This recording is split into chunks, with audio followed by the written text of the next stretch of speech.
मोहब्बत भाईचारे के दीवाने दिन ही लौटा दो, वो सस्ती दाल सब्जी के सुहाने दिन ही लौटा दो। Hello, welcome back to my YouTube channel. मैं आपका शमशेर। आई होप कि आप सभी लोग ठीक ठाक होंगे, अच्छे से होंगे और रिएक्शंस काफ़ी ज़्यादा पसंद आ रहे होंगे। आज हम लोग लेके आए हैं जो देश के हालात हैं जो दिन ब दिन बिगड़ते जा रहे हैं। तो लोगों को अब मोदी जी के ऊपर कुछ ज़्यादा ही ट्रस्ट है, तो फिर क्या कहें, लोगों को सुनना ही नहीं उनके बारे में। पता नहीं उन्होंने ऐसी कौन सी विभूति दे दी है पूरी जनता को कि ब्रेन वॉश कर दिया है कि समझ लीजिए उनके बारे में कोई कुछ कहता है तो ऐसे मार आग बबूला हो जाते हैं कुछ कहने के बाद। भाई उसको समझिए क्या कह रहे हैं हम उस बात को। तो आज कुछ उससे रिलेटेड वीडियो है। मोदी जी के कुछ ऐसे काम हैं, जो ऐसे कुछ नीतियां हैं समझ लीजिए, जिसके बारे में आज एक सॉन्ग के थ्रू डिस्कस किया जाएगा। काफ़ी मज़ा आने वाला है इसकी वीडियो में। तो उससे पहले, वीडियो शुरू करने से पहले आप चैनल के लिए सब्सक्राइब, लाइक, शेयर, कमेंट जरूर कीजिएगा और अपना ढेर सारा प्यार दे के जरूर जाइएगा। और प्लीज़ एक और रिक्वेस्ट ये करते हैं कि बातों को समझिए, देखिए। डिबेट करने से कोई फ़ायदा नहीं, क्योंकि मुझे को पूरी किसी चीज़ की पूरी जानकारी नहीं है, तो मैं आपसे डिबेट नहीं कर सकता। क्योंकि यार अब मैं अंधभक्त की तरह ये थोड़ी ना पता कुछ नहीं है, बस बोले जा रहा हूँ, तो वो चीज़ मेरे से नहीं हो पाएगी। तो भाई जो भी भाई कमेंट्स करना चाहते हैं या कुछ ऐसे जो भी मोदी के, देखो पसंद हो सकते हैं, पसंद होना ना पसंद आए वो उसके लिए मैं कुछ नहीं कर रहा हूँ, लेकिन मैं उनके कामों की बात कर रहा हूँ। तो प्लीज़ भाई उसको कीजिएगा। अदरवाइज़ ये फालतू की बहसबाजी करने से कोई फ़ायदा नहीं है। क्योंकि यार राजनीतिक दौर आजकल वैसे बहुत चल रहा है। पहले तो लोगों के घरों में राजनीति की चर्चाएँ नहीं होती थी, अब तो कोई मोदी का खाली नाम ले लो है भाई, क्या क्या ही कहने, कि ऐसी ऐसी चर्चाएं चालू हो जाएगी जैसे उनके मर मिटने के लिए तैयार हो जाएंगे। देश के लिए नहीं, मोदी के लिए। हद हो गया, ऐसा नहीं होना चाहिए। क्योंकि एक बंदे के ऊपर पूरा देश नहीं डिपेंड होना चाहिए। हर एक चीज़ को अपनी अपनी प्रायोरिटी मिलनी चाहिए। तो आज की वीडियो शुरू करते हैं और शुरू से लेकर आखिर तक वीडियो जरूर देखिएगा। चाय बेचने वाला पूरा भारत बेच रहा है, इसी काम में हासिल उसे महारत बेच रहा है। क्या सच बोल रहा हूँ कि नहीं बोल रहा हूँ? चाय बेचने वाला पूरा देश बेच रहा है। हालांकि देखा तो किसी ने नहीं है चाय बेचते। कीमत भी 1000 के पार कहाँ सोया है चौकीदार, कहाँ सोया है चौकीदार। बात तो सही है भाई, गौर कीजिएगा बातों पे। मेरी आवाज में इतनी ताकत है कि मेरे सामने प्रधानमंत्री जी बैठे हैं और मैं पार्लियामेंट में खड़ा होकर उनसे सवाल करूं। जो हर जालिम से टकराएगी वो आंधी बनाऊंगा, नए अंग्रेज आए हैं नया गांधी बनाऊंगा। अब ना पैदल बुरा लो कि रेल बिक गई, तेल बिक गया, बिका हवाई अड्डा, सब कुछ बिकता देख के खुश हैं अपने जेपी नड्डा। सारा क्रेडिट भाई एनयूडीटी। मौजूदा सरकार ये कह रही है कि हमने देश को अच्छे दिन दिए। ये कैसे अच्छे दिन है भाई? मैं तो ये अच्छे दिनों को देख करके शायर हूं, तो हर जगह जाके ये 4 मिसरे पढ़ता रहता हूं। ये मोहब्बत भाईचारे के दीवाने दिन ही लौटा दो। मैं सीधे उन्हीं से कह रहा हूं कि मोहब्बत भाईचारे के दीवाने दिन ही लौटा दो, वो सस्ती दाल सब्जी के सुहाने दिन ही लौटा दो। सस्ती दाल सब्जी के पुराने दिन। तो अंबानी अडानी को मुबारक हो। बात तो सही है। अभी अडानी का क्या हाल हो रहा है? करो साहिब पुराने दिन ही लौटा दो हमें। ऐसा करो साहिब पुराने दिन ही लौटा दो। जिस गुजरात के विकास का ढिंढोरा पूरे देश में पीटा गया, उस गुजरात के विकास का सच जानना है तो मुझे सुनो आप। ये वो गुजरात है जहां सड़कों की हालत ऐसी है कि सड़क में गड्ढे या गड्ढे में सड़क है, आप अंदाजा ही नहीं लगा सकते। ये है गुजरात के विकास का सच। यहाँ हिलाने पे पुल टूट जाता है। ये है गुजरात के विकास का सच। मोदी जी ट्रेन को हरी झंडी दिखा के रवाना करते हैं, ट्रेन आगे बढ़ती है, भैंस से टकराती है, भैंस नहीं मरती, ट्रेन का इंजन टूट जाता है। ये है गुजरात के विकास का सच। यहाँ के मंत्री सड़क बनवाते हैं, उद्घाटन करते हैं, सड़क पर नारियल फोड़ते हैं। असलम भाई, तो नारियल नहीं टूटता, भाई ये तो डायरेक्ट ही टारगेट। मीडिया के साथियों से भी कहूंगा और नौजवान साथियों खास तौर से आपसे कहूंगा कि गुजरात में भारतीय जनता पार्टी सिर्फ टीवी चैनल पर चुनाव जीत रही है, जमीन पर कांग्रेस यहां सरकार बनाने जा रही है। वक्त की पाबंदियां हैं। मैं जानता हूं आप शायरी भी सुनना चाहते हैं, नहीं सुनाऊंगा तो आप नाराज हो जाएंगे। मैं तो शायर हूं, सांसद बाद में हूं, पहले शायर हूं। तो मैं तो चारों तरफ जा करके हमेशा महंगाई देखता हूं, माओं को अपने घरों में रसोई में आटा चावल दूध दही खरीदने के लिए परेशान देखता हूं। तो मैं तो पूछ लेता हूं उनसे कि कहां सोया है चौकीदार, कहां सोया है चौकीदार। गैस सिलेंडर की कीमत भी 1000 के पार, कहां सोया है बात तो सही है भाई। कहां सोया है चौकीदार। कि चाय बेचने वाला, देखिए मैं शायर हूं तो मुझे छूट है, मैं कह सकता हूं, मुझे हक है। मैं तो सोच रहा हूं मैं किसी दिन संसद में भी खड़ा होकर ये नज्म उनको जरूर सुनाऊंगा कि चाय बेचने वाला पूरा भारत बेच रहा है।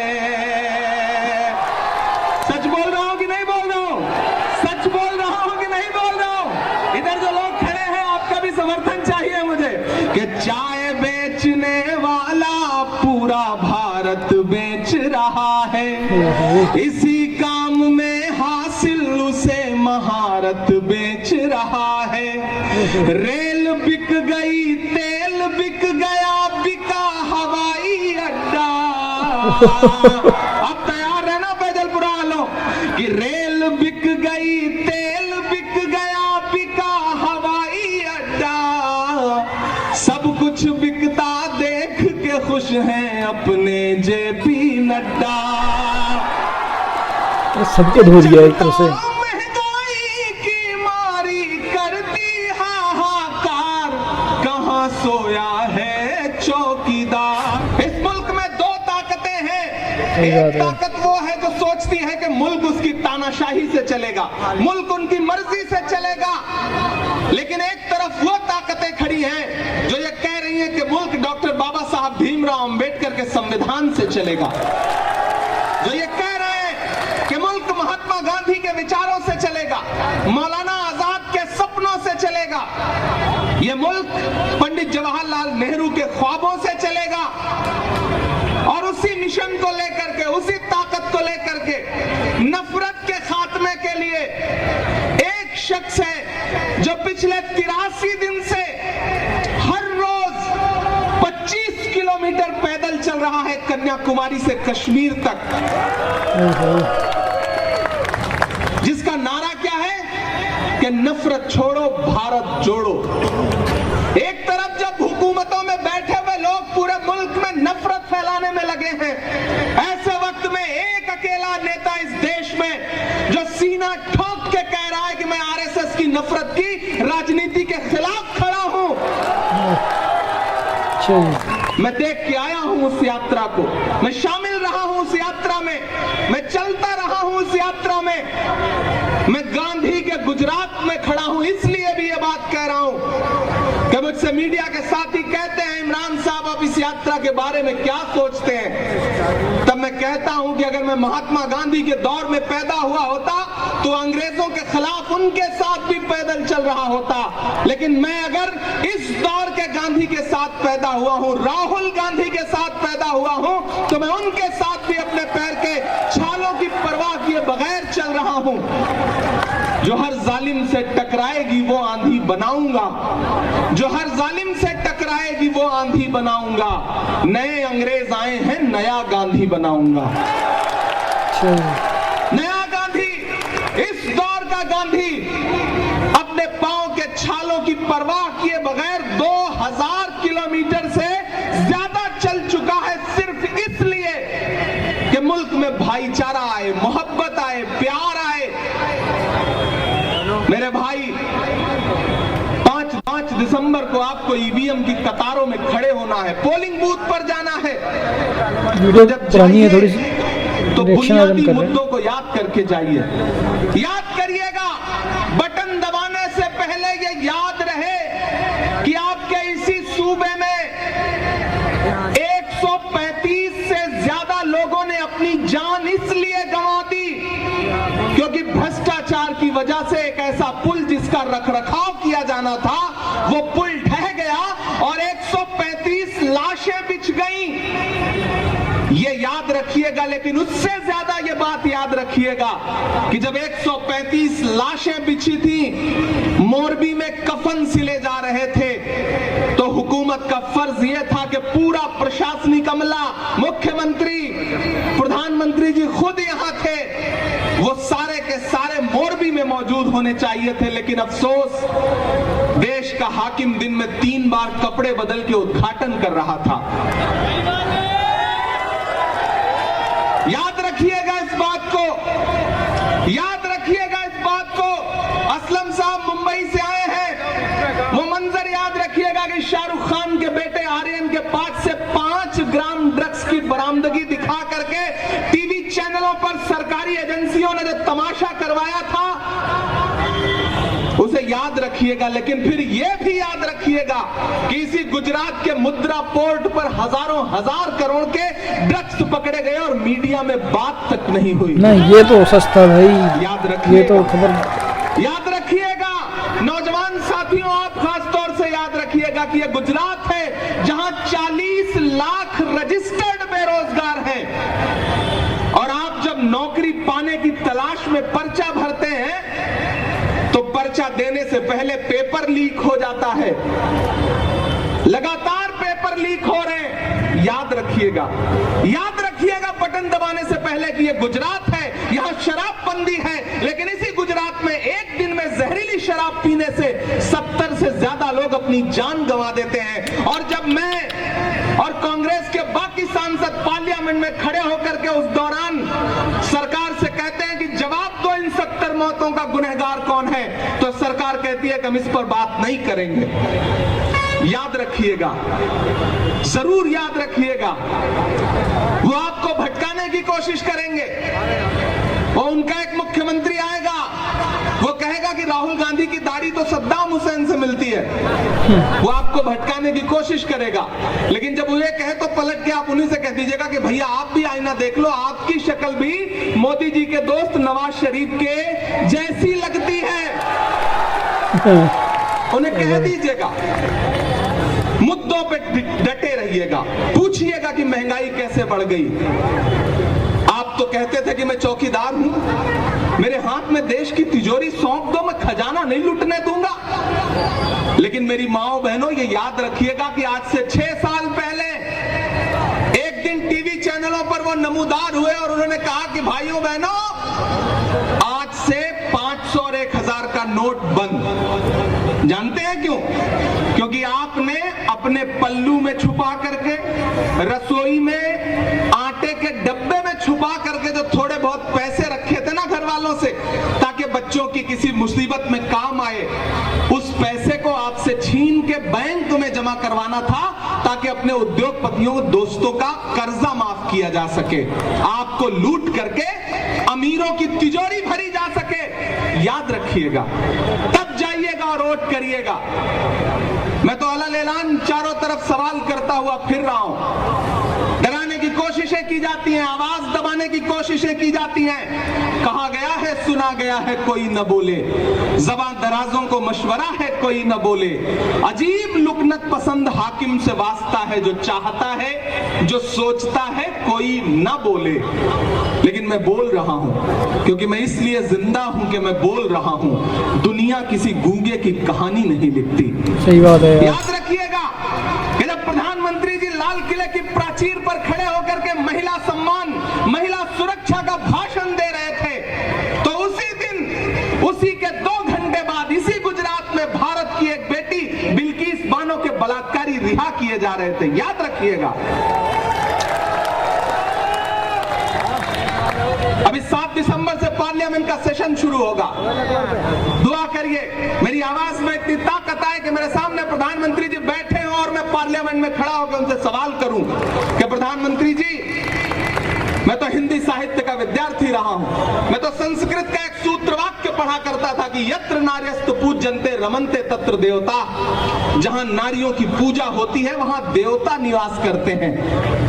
लेकिन मुझे अफसोस है कि जिस देश में नारियों की पूजा होने पर देवता निवास करते थे, वहां नारियों की पूजा छोड़िए बलात्कारियों की पूजा हो रही है। और प्रधानमंत्री जी चुप है। भारत की बेटी के लिए उनके पास एक शब्द नहीं है बोलने के लिए। याद रखिएगा, मैं राजू भाई के लिए आपके पास दामन फैलाने के लिए इसलिए आया हूं, बहुत थोड़ा सा मौका था। इससे पहले एक सभा में था, आदरणीय मल्लिकार्जुन खड़गे जी साहब थे बहरामपुरा में, वहां मौजूद था। वहां से किसी तरह भाग करके यहां पहुंचा क्योंकि एक मुश्किल वक्त है। तो जी कांग्रेसी सांसद की ये इस कहानी को या इस मशवरों को सुन के कुछ तो याद आता होगा आप लोगों को। तो यार अब मैं क्या ही कहूँ, मेरे पाकिस्तान भाई भी कहते होंगे कि भाई किधर राजनीति के चक्कर में आप लोग वीडियो बनाने लग गए। तो यार पता नहीं क्यों यार इस समय जो अडानी के हालात चल रहे हैं ना, तो ये कहानियाँ कहीं ना कहीं, ये मशवरे कहीं ना कहीं अब सच हो रहे हैं। जिस हिसाब से जो चीज़ें पहले वादे कस्में या जो कुछ की गई थी, तो आज ये जिस हिसाब से अडानी ग्रुप के साथ में ये हालात हो रहे हैं, जिस हिसाब से मोदी अब कुछ नहीं बोल रहे हैं, मतलब कि इतना सब कुछ हो जाने के बावजूद भी वो कुछ बोल के राज़ी नहीं है, तो कहीं ना कहीं यही मान सकते हैं ना कि भाई बंदे का कहीं ना कहीं से लिंक हो सकता है। कहीं से अब क्या बताएं। अब अडानी का इतनी तेज़ी से एकदम से रफ्तार पकड़ना, तो इतना तो कोई है नहीं कि बिना किसी सपोर्ट के इतनी जल्दी इतना कुछ हो जाए, हर एक सेक्टर में घुस जाएं। तो सरकार कहीं ना कहीं तो इन्वॉल्व है ही है, और ऊपर से चुप्पी साधें तो समझ लीजिए कि दाल में कुछ काला है। तो अब डायरेक्टली मैं भी बोल रहा हूँ, क्या पता क्या हो क्या नहीं, सेक्शन तो चलता ही रहता है आजकल की, वीडियो उठा दी जाएगी या कुछ भी। कल आज की आपको वीडियो ये कैसी लगी? अगर ये बातें सच्ची हैं तो प्लीज़ शेयर जरूर कीजिएगा, कमेंट जरूर कीजिएगा। अगर भाई कोई मोदी भक्त है, देशभक्त नहीं, जो मोदी भक्त है, अगर उनको ज़्यादा लेक्चर मतलब देने की आदत है या वो रह नहीं सकते हैं, तो भाई ऐसा करना, आप अपना कोई चैनल खोलो, उस पर आप अपनी डिबेट चालू कर दो या सब कुछ जो भी करना आप अपना उस पर स्टार्ट कर लेना। क्योंकि हम जो सच है वही बताएंगे, बिना सच के अब क्या बताऊं। जो ऐसे जो सिलेंडर या जो भी हुआ करता था, अब नोटबंदी की, इसलिए अब नोटबंदी में कितने गरीबों को भी बेचारों को पिसना पाया। तो जो अमीर थे उन्होंने ऑलरेडी अपना कुछ ना कुछ तो जुगाड़ कर ही लिया, गरीब बेचारे जो वही जो जैसे आटे में पैसे छुपा के रखे हैं वो रद्दी कर दिए बिल्कुल एकदम से। कितना ब्लैक मनी, चलो ब्लैक मनी, ब्लैक कहाँ गया फिर ब्लैक मनी? कहीं पता चला भाई किसी को कि कहाँ है ब्लैक मनी? कोई उसका रिपोर्ट आई या कुछ, कहाँ कैसे इन्वेस्टमेंट किया उसका, क्या कुछ कितना कलेक्ट हुआ पूरा? किसी को कुछ नहीं पता चला भाई कहाँ। और मोदी केयर फंड के मतलब कि जब अपना कोरोना काल आया था तो मोदी केयर फंड करके एक मतलब कि हुआ था, उसमें फंड एक कलेक्ट हुआ था। तो जहाँ तक मुझे एक रिसर्च में मुझे पता चला था कि मतलब उस फंड पे केवल मोदी का हक है, देश में किसी का हक ही नहीं है। मतलब वो फंड सारा मोदी का ही है, वो कहाँ गया? किसी मतलब दिमाग, अगर कोई बंदा लॉजिकली सोचने लग जाए तो ऐसी ऐसी चीज़ें हुई हैं कि अंधभक्तों को वो चीज़ें देखना, मतलब मोदी हैं तो भगवान, मतलब सही बात में अंधभक्ति इतनी ज़्यादा हो गई है कि उनको कुछ दिख ही नहीं रहा है। ज़्यादा कहने से भी या कुछ करने से भी अब लोग बदलने वाले तो है नहीं। अब करना हमको उससे कोई मतलब भी नहीं है कि बदले या ना बदले, पर देश इतना तो है कि हाँ देश अब रोज़ की रोज़ डाउन ही जा रहा है, गरीबी रेखा बढ़ रही है, बेरोजगारी बढ़ रही है, देश के हालात बहुत बिगड़ रहे हैं। ये एक टाइम पे जब हालात अच्छे खासे बिगड़ेंगे, तब जब कहते हैं नाक पे पानी आएगा, तब जाके एक तहलका मचेगा कि देश की अक्ल टिकाने आएगी। जैसे मनमोहन सिंह को लोग बहुत कमेंट्स करते हैं कि मतलब ये चुप्पी, ये वो, इतने कुछ ज़्यादा नहीं। सच में इतना तगड़ा अर्थशास्त्री इंडिया में हो, उसकी मतलब कि वैल्यू क्या है आप सब समझ ही रहे हैं, क्या वैल्यू है उनकी। लोगों को तो वही चीज़ है ना आजकल कि ऐसे चुटकी मारी तो हर एक काम हो जाए, तो वैसे नहीं। मैंने भी मोदी पे मतलब चलो ठीक है, मुझे लगता है कि नहीं हो सकता, लेकिन यार 6-7 साल हो रहे हैं, अब 6 साल हो रहे हैं, 5-7 जो भी साल हो रहे हैं, तो उस इतने सालों में डबल सरकार बन भी गई है, पूरी हर जगह इनकी सरकार, उसके बावजूद भी ऐसे हालात हो, कहीं ना कहीं तो क्या पूरी दाल ही गाली है भाई। चलिए, आई होप कि अब राजनीतिक मुद्दे में ज़्यादा हम लोग नहीं इन्वॉल्व होते हैं। तो वीडियो आपको काफ़ी ज़्यादा पसंद आई होगी, अगर पसंद आई तो चैनल को सब्सक्राइब जरूर कीजिएगा और अपने ढेर सारे कमेंट्स जरूर देके जाइएगा। तो मिलते हैं नेक्स्ट वीडियो में एक और अच्छे से रिएक्शन के साथ, तब तक के लिए टेक केयर, बाय बाय।